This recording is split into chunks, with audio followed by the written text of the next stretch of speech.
lovelies! Happy Monday! Kumusta ang lahat? Sana ang lahat ay nasa mabuting kalagayan. Okay, we just arrived from the store. Happy wanted to buy new shoes. Yan pang work at pang daily. Pang simba pala. Pang daily. So ito ang kanyang napili. So this is Nike 13 Nike Air Max Alpha Trainer 5. Ang kanyang specifications. So ang kanyang shoes ay 13 or 14 depende sa brand or style. Minsan 13, minsan 14. Okay, let's check it out. Tada!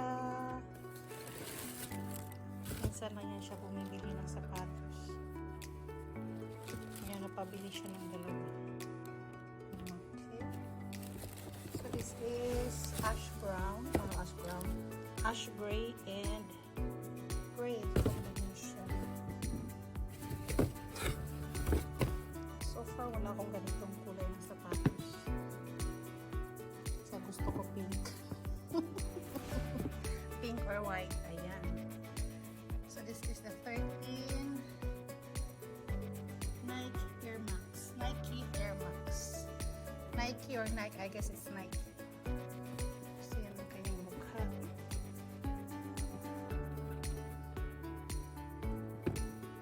Sa sapatos, importante ang comfort. Especially yung dito sa may bandang likod.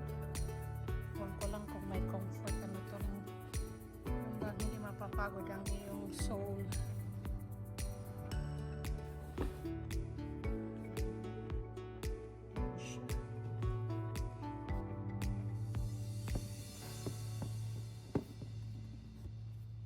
And this is $100.